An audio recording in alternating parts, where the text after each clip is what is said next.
नमस्कार, sunrise news देख रहे हैं आप। आपके साथ में उज्जवल मिश्रा। भारतीय जनता पार्टी की सरकार ने वापसी के बाद उत्तर प्रदेश में दोबारा वापसी की और उसके बाद से हम लगातार आपको लोक कल्याण संकल्प पत्र के एपिसोड दिखा रहे हैं। लगातार हम आपको ये बता रहे हैं कि उत्तर प्रदेश के अंदर जो भारतीय जनता पार्टी ने चुनावों से पहले जो मैनिफेस्टो जारी किया था वो मैनिफेस्टो कहां तक पहुंचा है और उसका क्या कुछ प्रक्रिया हुई है। इस लोक कल्याण संकल्प पत्र के बारे में आज हम बात करेंगे कि उत्तर प्रदेश के अंदर जो अर्थव्यवस्था की बात थी वो कहां तक पहुंची, उसके लिए सरकार ने क्या कुछ किया है। अर्थव्यवस्था एवं औद्योगिक विकास।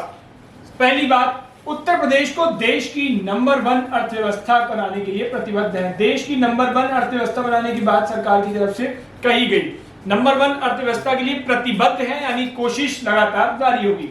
दूसरी बात, हम उत्तर प्रदेश की प्रति व्यक्ति आय को दोगुना करेंगे। प्रति व्यक्ति आय को दोगुना करने की बात कही गई। अगली बात, प्रति व्यक्ति आय को जब दोगुना करने की बात कही तो यहाँ ये ध्यान रखना और जरूरी है कि हर व्यक्ति, पहले तो रोजगार उपलब्ध कराने की बड़ी चुनौती होगी और रोजगार के बाद जो आय होगी उसको दोगुनी कराने के लिए सरकार ने बात कही है। अगली बात, उत्तर प्रदेश में लगभग 10 लाख करोड़ के निवेश को आकर्षित करेंगे।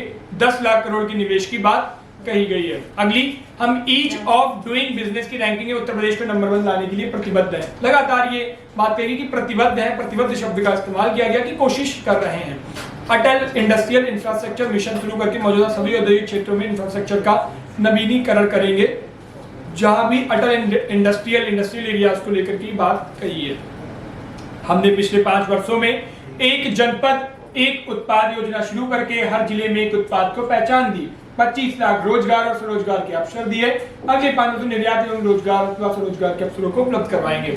ओडीओपी, 1 डिस्ट्रिक्ट 1 प्रोडक्ट को लेकर के सरकार ने ये बात कही थी कि हर जिले से उसके एक उत्पाद को हम पहचान दिलाएंगे वहां से, और इसको लेकर के बात कही है कि हमने उस उत्पाद की पहचान दी और 25 लाख रोजगार और स्वरोजगार के अवसर प्रदान किए। हालांकि ये कौन सा आंकड़ा से सरकार ने बात कही, ये बहुत अहम है कि कहां से ये आंकड़ा आया है, लेकिन कही है तो अब उम्मीद की जा रही है कि अगले 5 वर्षों की जो बात की है कि अगले 5 साल में निर्यात एवं रोजगार के अवसरों को उपलब्ध कराएंगे, तो वो देखने बहुत अहम रहेंगे। उनको दोगुना करने की बात कही है। 25 की बात कही है तो अगले 50 तो हो ही जाने चाहिए। अगली बात, हम बुंदेलखंड में general Bipin Rawat defence industrial corridor का निर्माण रिकॉर्ड समय में पूरा कर लेंगे। Bipin Rawat defence industrial corridor का निर्माण की बात कही गई है और इसको लेकर के जो बिपिन रावत के नाम पर इसको शुरू करने की बात है, इसको रिकॉर्ड समय में पूरा करेंगे। ये बुंदेलखंड वालों के लिए एक सौगात की बात कही, क्योंकि बुंदेलखंड में भाजपा लगभग पिछले चुनावों की बात करें तो सभी सीटें जीती थी। इस बार के चुनाव में भारतीय जनता पार्टी कुछ सीटों पर हार गया, नहीं बुंदेलखंड में कुछ रिकॉर्ड खराब हुआ, लेकिन फिर एक बार भारतीय जनता पार्टी ने ये बात कही है कि Vipin Rawat defence industrial corridor का निर्माण रिकॉर्ड समय में हम पूरा करेंगे। तो बुंदेलखंड को एक नई सौगात देने की बात कही है। वो कब तक मिलेगी, ये सबसे बड़ा सवाल है। प्रदेश में 5 विश्व स्तरीय एग्जीबिशन और अत्याधुनिक कन्वेंशन सेंटर स्थापित करेंगे। एग्जीबिशन और अत्याधुनिक कन्वेंशन सेंटर पूरे प्रदेश में 5 स्थापित होने हैं विश्व स्तरीय। कब तक होंगे, इसको लेकर के बड़ा क्वेश्चन मार्क है।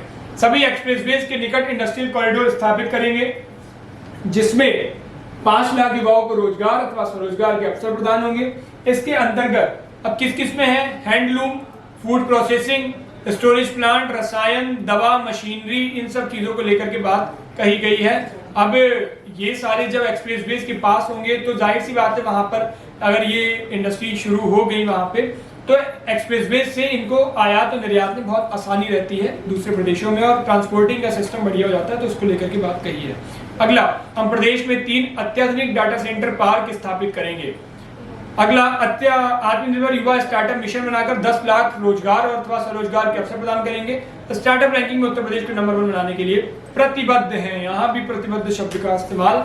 3 इलेक्ट्रॉनिक मैन्युफैक्चरिंग क्लस्टर स्थापित करके 4 लाख रोजगार की बहुत बार सरकार से सवाल पूछे गए, तो इस बार भर के मैनिफेस्टो में लिखा है, लेकिन ये रोजगार जमीनी स्तर पर मिलने भी चाहिए। सबसे बड़ी एक चुनौती ये है। कानपुर में मेगा लेदर पार्क स्थापित करके 2 लाख रोजगार अथवा स्वरोजगार के अवसर प्रदान करेंगे।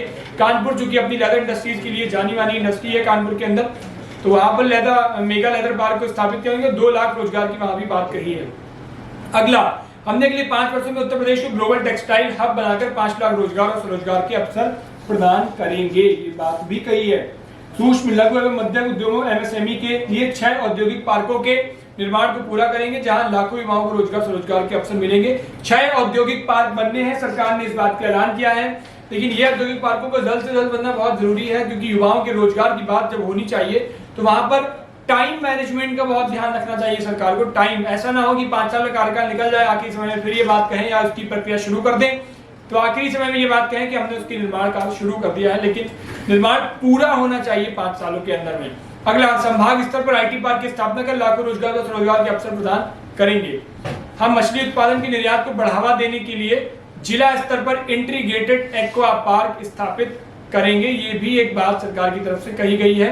तो ये बात थी अर्थव्यवस्था और औद्योगिक विकास की बात, उत्तर प्रदेश की अर्थव्यवस्था को बेहतर बनाने की बात सरकार ने अपने मैनिफेस्टो में रखी थी।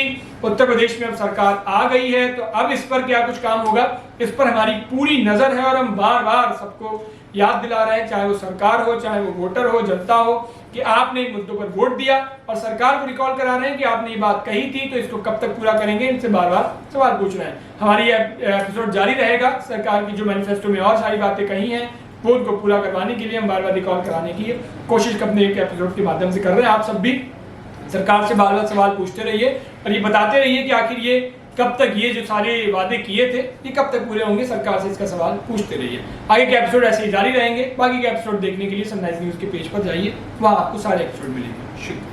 शुक्रिया।